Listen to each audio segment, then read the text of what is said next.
ये तस्वीर है भैरव गुफा की, जो कि कश्मीर में स्थित है। आज से सदियों पहले इस गुफा में कुछ ऐसा रहस्यमय घटा है जिसको जानना बहुत जरूरी है, लोगों के सामने उसको लाना बहुत जरूरी है।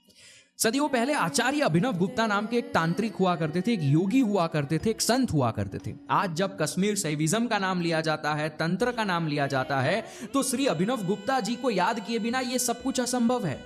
अभिनव गुप्ता योगियों में योगी थे, तांत्रिक में तांत्रिक थे। अब एक दिन क्या होता है, कहानियों के अनुसार, लोगों की मान्यता के अनुसार, आचार्य अभिनव गुप्ता अपने साथ अपने 1200 शिष्यों को लेकर इस गुफा की ओर चल पड़ते हैं। वो सारे के सारे इस गुफा में प्रवेश करते हैं और इस गुफा में बैठकर भैरव स्तवन, भैरव स्तोत्र, जो कि 10 महावाक्यों का समूह है, उसका उच्चारण शुरू करते हैं। अब होता क्या है कि उस दिन के बाद माना जाता है कि ये 1200 शिष्य और श्री आचार्य अभिनव गुप्ता जी दिखे ही नहीं, वो इस गुफा से वापस बाहर लौटे ही नहीं। माना जाता है कि जब इन्होंने इसको गाया तो ये सब इसके अंदर विलीन हो गए और आज भी इस भैरव स्तवन के अंदर उनकी शक्तियां मौजूद है। ये 10 महावाक्यों का एक समूह है और इस 10 महावाक्य से खूबसूरत रचना भैरव की, भगवान शिव की, आज तक मैंने ना किसी तंत्र में देखी है, ना किसी योग में देखी है, और ना किसी स्क्रिप्चर में देखी है। अगर आप भी एक बार इस भैरव स्तवन को समझ लेते हैं और इन 10 महावाक्यों को आंखें बंद करके सिर्फ सुनते हैं या सिर्फ उच्चारण करते हैं, और फिर जब आप आंख खोलोगे, आपके आसपास की दुनिया, आपका जीवन ऐसा नहीं रहेगा जैसा है। कोई परेशानी आपके पास है, आंखें बंद करके भैरव स्तवन को सुना और फिर जब आप आंख खोलोगे वो परेशानी आपके सामने से गायब हो जाएगी। शुरू करता हूं वीडियो। लेडीज एंड जेंटलमैन, मेरा नाम है झील और ये है भैरव स्तवन की वीडियो। शिवम से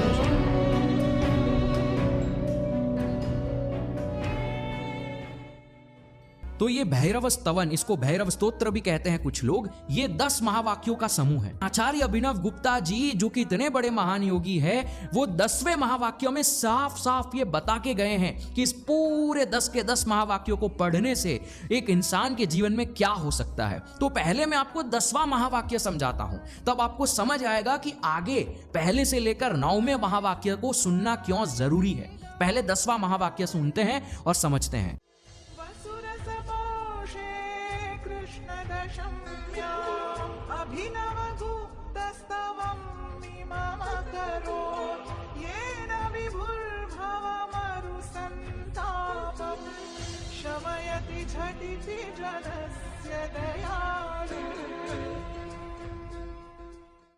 तो हनुमान चालीसा में, बजरंग बाण में, हनुमान बहु की, ये सब तुलसीदास जी की रचना है। तुलसीदास जी ने ये सब लिखा है।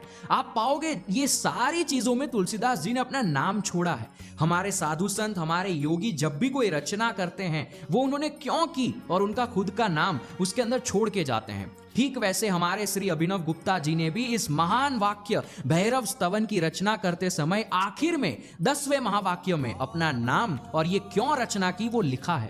कहते अभिनव गुप्ता जी कि मैं अभिनव गुप्ता कश्मीरी पंडित के समय में कृष्ण पक्ष की 10वीं तिथि को इस भैरव स्तवन की रचना कर रहा हूं, मेरे शिष्यों के लिए, मेरे डिवोटीज के लिए, जो भी अपने जीवन में किसी परिस्थिति से गुजर रहे हैं, चाहे वो मेंटल प्रॉब्लम्स हो या लाइफ की प्रॉब्लम्स हो, उसके अंदर उनको ये भैरव स्तवन मदद करेगा। और आखिर में वो ये भी कह रहे हैं कि जैसे एक प्यासे को रेगिस्तान में पानी मिल जाता है, ठीक वैसे ये भैरव स्तवन रेगिस्तान में पानी मिलने के बराबर है। अब आप सोचिए श्री अभिनव गुप्ता जी ने इसकी रचना क्यों की है। अब अगर आप इसको जानेंगे, समझेंगे, मैं आपको कह रहा हूं 110% ये आपको मदद करेगा। इसकी ऊर्जा आज भी मौजूद है और इसको जीवित रखना, हमारे कश्मीर शैविज्म की चीज को जीवित रखना हमारा कर्तव्य है। तो अब हम शुरू करें पहले इस वर्ष से, पहले महावाक्य से। अगर हम उसको धीरे धीरे समझेंगे आपको समझ आ जाएगा। बस ऐसे छोटे छोटे महावाक्य है, थोड़ा सा समय लगेगा। तो पहले महावाक्य पे हम चलते हैं। चराचर भाव विशेषम चिन्मयमेकमनन्तमनादिं भैरवनाथमनाथ शरण्यं तन्मय चित्तदया हृदि वन्दे। तो ये भैरव स्तवन जब आप शुरू करेंगे, कान में पहला महावाक्य आपके अंदर उतरेगा, वो यही होगा। अब मैं लाइन बाय लाइन आपको नहीं समझाऊंगा, मैं इस पूरे महावाक्य में जो रहस्य छिपा है वो आपके सामने रख दूंगा और आप इस महावाक्य को समझ जाएंगे। तो यहां क्या छुपा हुआ है समझना। यहां सीधा सीधा पहले कहा जा रहा है भैरव को, वो भैरव तत्व को कहा जा रहा है, उस शिव तत्व को कहा जा रहा है कि तू हर चीज में है, चाहे वो लिविंग थिंग हो या नॉन लिविंग थिंग हो। एग्जाम्पल देता हूं, आप जो फूल भगवान को अर्पित करते हो, यहां पर ये महावाक्य छिपा हुआ है, इसका रहस्य छिपा हुआ है। समझना, ये फूल जो मैंने पकड़ा है ये भी तू, इस फूल को पकड़ने वाला भी तू, उस फूल का रंग भी तू, उस फूल की महक भी तू, उस फूल का खिलना भी तू, उस फूल का सड़ना भी तू, उस फूल को मैं जो अर्पण कर रहा हूं वो अर्पण होना भी तू, उस फूल को अर्पण होते हुए जो मैं देख रहा हूं वो देखना भी तू, और ये फूल जिसे अर्पण कर रहा हूं वो भी तू। यानी यहां सब कुछ तू है, तेरे अलावा कुछ है ही नहीं। मैं भी तू हूं और तू भी तू है। समझना आगे क्या कहा जा रहा है कि एक बार अगर कोई ये समझ जाता है कि सब कुछ ही तू है, तो हे भैरवनाथ, तू उस हेल्पलेस की जो तेरे पास मदद के लिए आया है, यानी आप, उसका तू साथी बन जाएगा, उसका तू कंपेनियन बन जाएगा, हमेशा उसके साथ तू रहने लगेगा। एक बार अगर ये कोई समझ जाता है, जो मैंने आपको फूल के उदाहरण से समझाया, ये है सबसे पहला महावाक्य। सोचो, हर चीज में तू, कोई चीज है ही नहीं जो तू नहीं है, सब कुछ तू। ये पहला महावाक्य। अब धीरे धीरे यही महावाक्य अलग अलग रहस्यों में निकलेगा। चलो आगे बढ़ते हैं दूसरे महावाक्य पे। त्वत्वयमेतदशेषमिदानीं भाति मम त्वदनुग्रहशक्त्या त्वञ्च महेश सदैव ममात्मा स्वात्ममयं मम तेन समस्तम्। तो ये दूसरे महावाक्य में मैनिफेस्टेशन का, इस दुनिया का सबसे गहरा रहस्य छिपा हुआ है, जो आपको किसी और किताब में नहीं मिलेगा, कोई और शास्त्रों में नहीं मिलेगा, जो सिर्फ कश्मीर सेविज्म के तंत्रों में छिपाया हुआ है। क्या है समझना, ये महावाक्य पहले महावाक्य का एक्सपांजन है, उसको ही और डिटेल में ले जाया जा रहा है। पहले आपको रहस्य दे दिया, पहला रहस्य आपको क्या दिया गया कि यहां सब कुछ तू है, नॉन लिविंग थिंग में भी तू है, लिविंग थिंग में भी तू है। अब इसको ही एक्सपांड किया जा रहा है, कहा जा रहा है कि इस ब्रह्मांड में जितनी वाइब्रेशंस हैं, बिना वाइब्रेशन के ये ब्रह्मांड नहीं हो सकता। अगर वाइब्रेशन सारी थम जाए तो शून्य हो जाएगा सब कुछ। तो शून्य के अंदर जब स्पंदन उठता है, जब वाइब्रेशन उठती है, तो ये ब्रह्मांड बनता है। तो यहां सब वाइब्रेशन है, इसके अंदर भी वाइब्रेशन है, ये खुद वाइब्रेशन, ये वाइब्रेशंस हैं, ये वाइब्रेशंस हैं, मैं वाइब्रेशन हूं, आप वाइब्रेशन है, पत्थर वाइब्रेशन है। यहां जितना भी स्पंदन है, शून्य के अंदर ये जितना स्पंदन उठा, और ये जो पूरा ब्रह्मांड है, ये स्पंदन तू है। अब यही सेम स्पंदन मेरे अंदर भी है, यानी मैं अलग नहीं हूं, मैं भी यही स्पंदन हूं जो ये दुनिया में देख रहा हूं। अब ये मैनिफेस्टेशन का राज है। अगर कोई वस्तु एक ही है तो वो आप भी हो और बाहर भी है। अब आपके अंदर जो कोर होगा, मान लो कुछ लोग डरे सहमे से रहते हैं पूरे जीवन, कुछ लोग बड़े ही खुश रहते हैं। कोई अमीर होता है तो वो अमीर होता जाता है, कोई गरीब है तो वो गरीब होता जाता है। क्यों? क्योंकि जो अमीर है, जो खुश है, उसका कोर, अंदर से कोर, विचार नहीं। लोग क्या कहते हैं, मैनिफेस्टेशन विचार से होते हैं, लेकिन कश्मीर सेविज्म में ये लागू नहीं होता। यहां आपके कोर में जो है, अगर आप हर पल एंजाइटी में ही रहते हैं, हर चीज में आपको डर है, हर चीज में आपको एंजाइटीज होती है, तो आपका ये जो ब्रह्मांड है, ये आप ही हो, आपका ही स्पंदन है, आप अलग नहीं हो। तो आप इसको जिस तरीके से एक्सप्रेस करोगे, बाहर आपको वैसा ही दिखेगा। ये ब्रह्मांड भले ही एक है, लेकिन मेरे लिए ये ब्रह्मांड अलग है, आपके लिए ये ब्रह्मांड अलग है। आप एक अलग नजरिए से ये ब्रह्मांड को जी रहे हैं, मैं एक अलग नजरिए से इस ब्रह्मांड को जी रहा हूं। जो पैरेलल यूनिवर्स की बात की जाती है, वो पैरेलल यूनिवर्स यहीं हम सब के लिए अलग अलग है। आपका जो एक्सप्रेशन होगा, उस तरीके से आपका ब्रह्मांड होगा। मैं नहीं जान सकता कि आपके जीवन में आपका जीवन क्या है, और आप नहीं जान सकते कि मेरे जीवन में मेरा जीवन क्या है। हम हमारे अंदर का जो कोर है, उसी से एक्सप्रेस करते हैं हमारे इस ब्रह्मांड को। समझना, ये बहुत गहरा रहस्य है। अगर आपने अपने अंदर, अपने कोर में खुशियां ला दी, आपको जो चाहिए वो ला दिया, तो बाहर का एक्सप्रेशन है वो भी उसी तरीके से आपके लिए काम करने लगेगा, क्योंकि वो आपका ही एक्सप्रेशन है, आप ही हो, वो अलग नहीं है वो। तो जैसा आप अंदर से बदल दोगे आपकी चेतना से, सब कुछ बाहर वैसा होने लगेगा। तो ये मैनिफेस्टेशन का सबसे बड़ा राज है। अपने कोर को अगर बदलो तो बाहर की सारी चीजें बदलने लगेगी, क्योंकि ये आप ही हो। ये है दूसरा महावाक्य, और इससे खूबसूरत मैनिफेस्टेशन आज तक मैंने कहीं पर देखा नहीं है, समझा नहीं है। इससे खूबसूरत कुछ हो ही नहीं सकता अगर आप इसको समझ जाते हैं। तो ये था दूसरा महावाक्य। अब बढ़ते हैं तीसरे महावाक्य पे।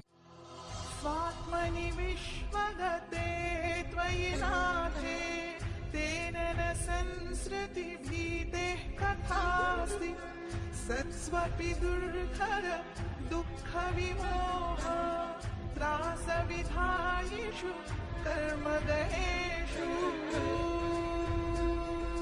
तो इस तीसरे महावाक्य में उस भैरव तत्व को कहा जा रहा है, हम सब उसके भक्त हैं। आप ये वीडियो क्यों देख रहे हैं, आप ये भैरव स्तवन क्यों जानना चाहते हैं? क्योंकि आप उस भैरव तत्व को खोज रहे हैं। तो उसी भैरव तत्व के हम सब भक्त हुए। तो यहां तीसरे महावाक्य का रहस्य यही है, उस भैरव तत्व को कहा जा रहा है कि हे भैरव तत्व, हे भैरव, यहां जितने भी तेरे भक्त हैं उन सब के जीवन में खुद खुद के कर्म है। मेरे जीवन में मेरे कर्मों के हिसाब से मैं चीजें भुगत रहा हूं, आपके कर्मों के हिसाब से आप चीजें भुगत रहे हैं। आपका जीवन शुरू हुआ, उसके बाद चीजें आपके साथ हो ही रही है। इस माया में आपके साथ परेशानियां घट रही है। लेकिन अब कहा जा रहा है, पहले दो महावाक्यों में मैंने तुझे समझ लिया कि भैरव तू है क्या। यहां सारा स्पंदन तू है, यहां और कुछ है ही नहीं, सब कुछ तू ही है। तो यहां मेरे साथ होने वाले कर्म, मेरे जीवन में आने वाली परेशानियों से भी मैं क्यों डरूं? क्योंकि डर के लिए कोई दो व्यक्ति चाहिए, कोई दो ऑब्जेक्ट्स, दो सब्जेक्ट्स चाहिए।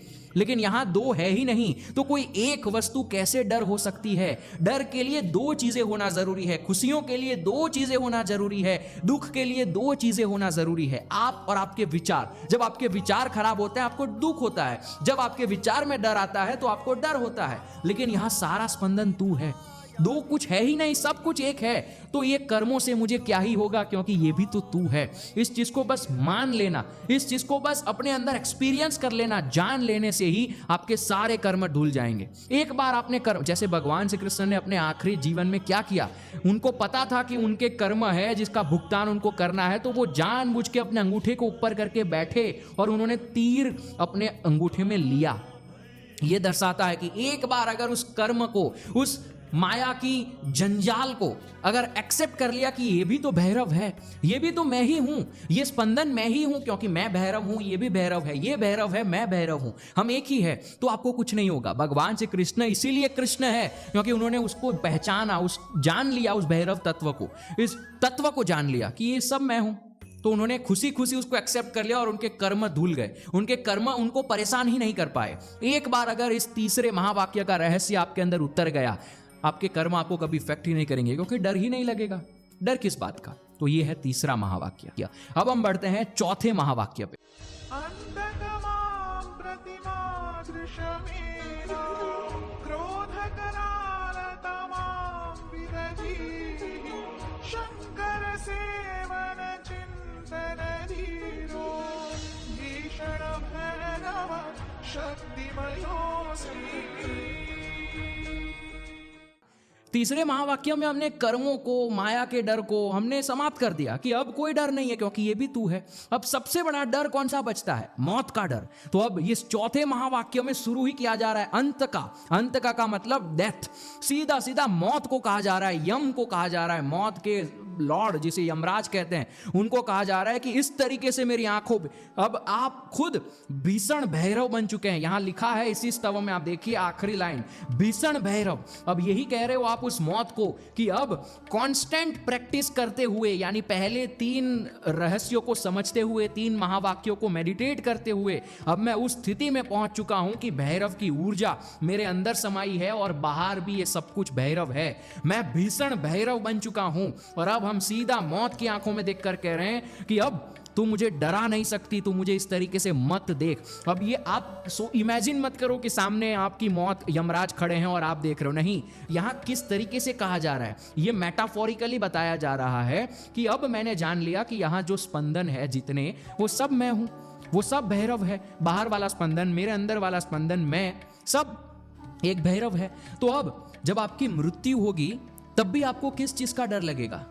इस दुनिया में सबसे बड़ा डर क्या है? मौत का। कोई आपको गोली मारने आए सामने, आपको डर लगेगा, क्योंकि वो सबसे बड़ा डर है। तो अब ये सबसे बड़े डर को कहा जा रहा है कि अब तू मुझे कैसे डराएगा, क्योंकि मैं तो मरूंगा ही नहीं, क्योंकि स्पंदन हर जगह है, मैं मरूंगा ही नहीं, बस ये मेरा शरीर जो है वो इस मिट्टी में मिल जाएगा। हम मौत को कह रहे हैं कि तू भी तो स्पंदन है, मैं भी स्पंदन हूं, मेरा ये शरीर भी स्पंदन है, ये स्पंदन मेरे से हट जाएगा, यानी ये शरीर जो है वो मुझसे हट जाएगा, लेकिन तब भी हम सब एक ही रहेंगे। इतनी गहरी सोच कहां से आएगी? सोचो, ये मर जाऊंगा तब भी मैं ही रहूंगा, ये शरीर मर जाएगा, मिट्टी में मिल जाएगा, लेकिन तब भी मैं ही हूं, क्योंकि ये सब कुछ एक है। मौत को भी कहा जा रहा है कि तू भी मैं ही हूं, तू मुझे कैसे मारेगी। इसको थोड़ी गहराई से सोच के देखना। लाइफ और डेथ, बर्थ और डेथ के इस जो हम जंजाल में फंसे रहते हैं, उसके परे चले जाओगे। अब देखो और उंदा उतर गए आप, इसको कभी सोचो। मुझे अभी भी यहां बोलते बोलते गुस्बम्स आ रहे हैं, मेरी रोंगटे खड़े हो रहे हैं, क्योंकि ये अनुभव इतना उंडा है कि अगर आप किसी दिन उस अनुभव को समझ गए ना, जीवन बदल जाएगा। तो ये है हमारा चौथा महावाक्य। अब बढ़ते हैं हमारे पांचवें महावाक्य पे।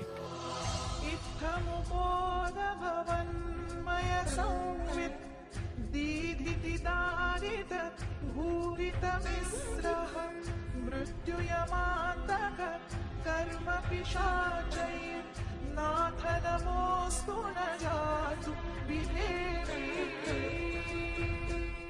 तो ये पांचवा महावाक्य हमारे पहले के 4 महावाक्य को समापन करता है। यहां पर हम इस भैरव स्तव, इस ऊर्जा को नमन करते हैं और कहते हैं कि हे भैरव तत्व, मैं मेरी सांवित यानी मेरी चेतना के इस्तेमाल से जान पाया कि यहाँ सब कुछ मैं ही हूँ, ये सारा स्पंदन मैं ही हूँ। हम बस यहाँ धन्यवाद कर रहे हैं। जब भी ऊर्जा आती है, जब भी आप कुछ मैनिफेस्ट करते हो, वो आपके पास आ जाए, तो हम उसको धन्यवाद करना भूल जाते हैं। ये पांचवा महावाक्य बस सीधा सीधा यहाँ नमन कर रहा है। हम झुक गए उस ऊर्जा के सामने कि ये सब कुछ तेरी चेतना की वजह से मैं जान पा रहा हूँ, यहाँ सब कुछ मैं हूँ। ये जानने के बाद हम झुक रहे हैं और अब हम कह रहे हैं कि ना मुझे यम का डर है, ना मुझे कर्म का डर है, ना भूत का डर है, ना पिशाच का डर है, क्योंकि सब कुछ तेरा स्पंदन है भैरव। इतनी बड़ी चीज है। यहाँ पांचवा महावाक्य समाप्त हो जाता है। पांचवें महावाक्य में कोई रहस्य नहीं है, बस 4 रहस्यों को अब डाइजेस्ट किया जा रहा है पांचवें महावाक्य में कि हाँ सब कुछ मैं हूं। अब छठे महावाक्य से थोड़ा सा अलग पर्सपेक्टिव आएगा। क्या है छठा महावाक्य, चलिए देखते हैं। क्रोधित सत्य विबोधमरीचि प्रोक्षित विश्व पदार्थ सतत्वः भाव परामृत निर्भर पूर्णे त्वय्यहमात्मनि निर्वृति में। छठा महावाक्य आपको डाइजेस्ट करवा रहा है। आपने खाना खा लिया, अब उसको अंदर पचाना है, तो छठे महावाक्य से चीजें पचना शुरू होती है आपके अंदर। अगर इस छठे महावाक्य में मैं जो अभी समझा रहा हूं वो समझ गए, आपको फील हो गया, तो समझो भैरव भीषण ऊर्जा आपके अंदर प्रवेश करने लगी।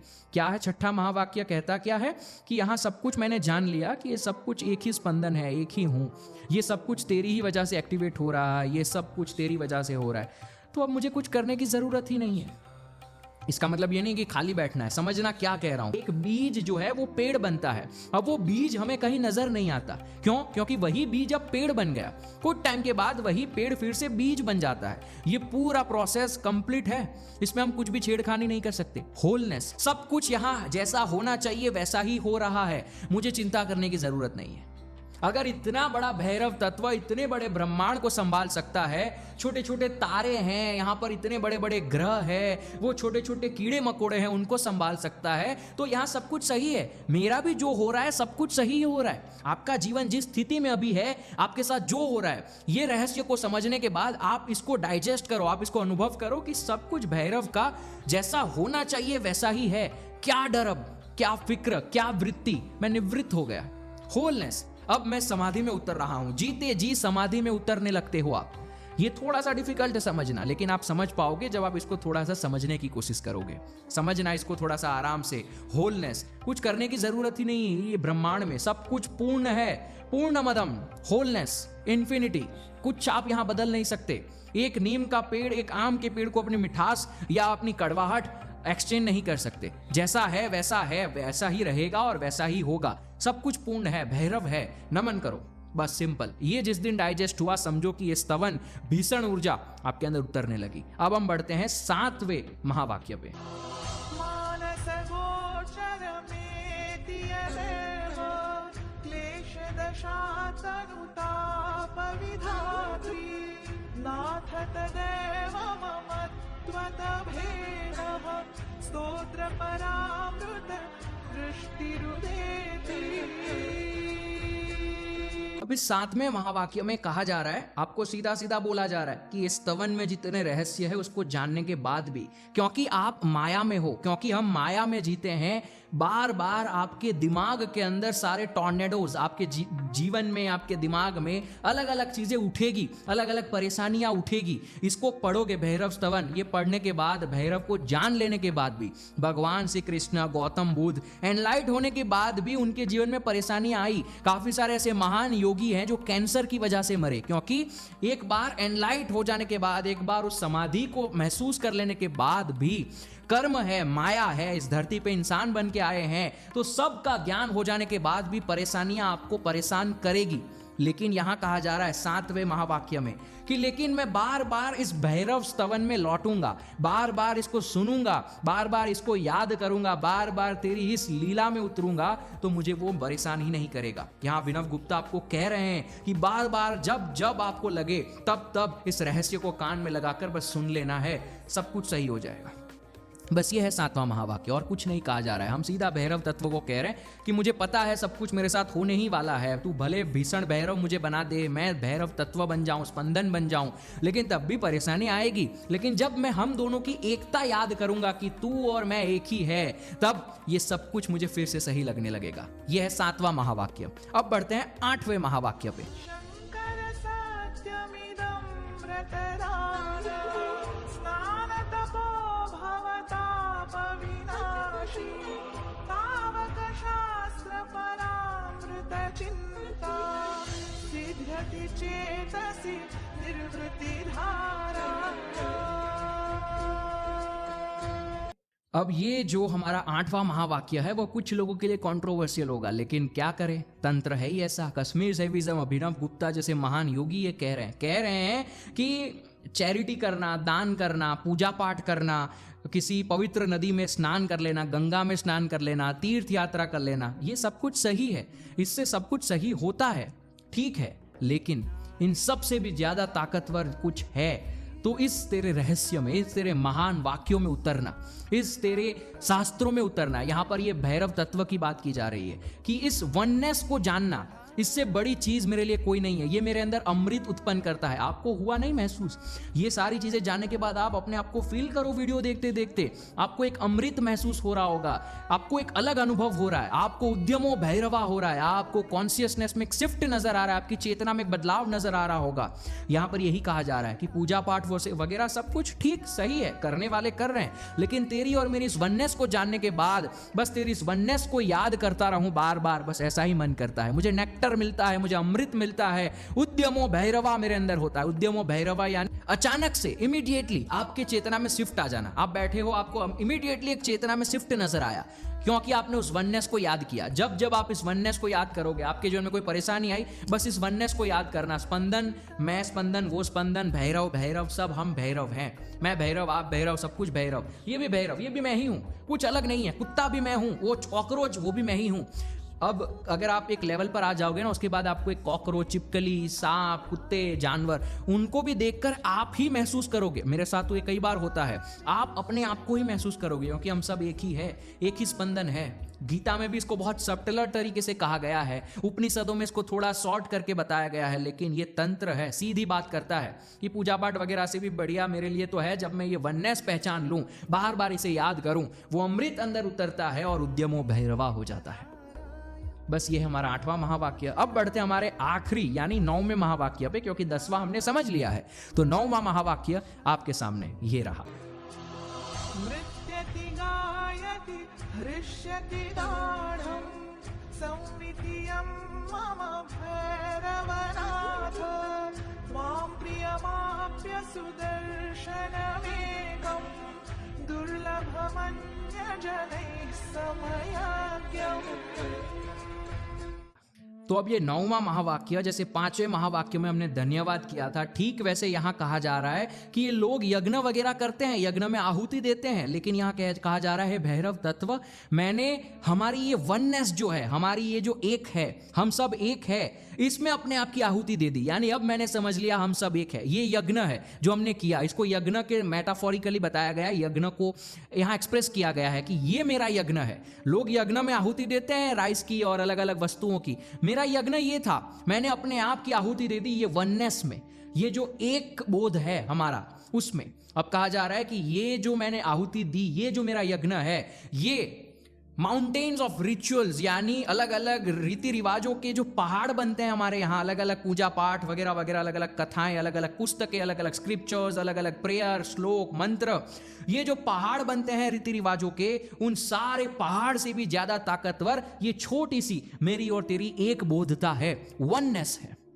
अब इसके बाद यहां कहा जा रहा है कि जब मुझे ये सब अंदर में, अभी आपको फील नहीं हो रहा, मुझे तो कहते कहते फील हो रहा है, अंदर आपकी चेतना खुश मिजाज होकर नाचती है। जो आनंद तांडव भगवान शिव करते हैं, वही आनंद तांडव अभी आपके अंदर फील करो हो रहा है। आपको मन कर रहा है, आपको सब कुछ अचानक से सही लगने लगा, इसको जानना और इसको सुनने, इसको समझने के बाद। अभी तो आपने सुना नहीं, बस मुझसे समझा है, इसको समझते ही आपको सब कुछ सही लगने लगा। आपकी चेतना डांस कर रही है, उभर रही है, ब्लिस, टोटल ब्लिस, कोई वजह नहीं है, लेकिन बस खुश हो गया सब कुछ आपके अंदर।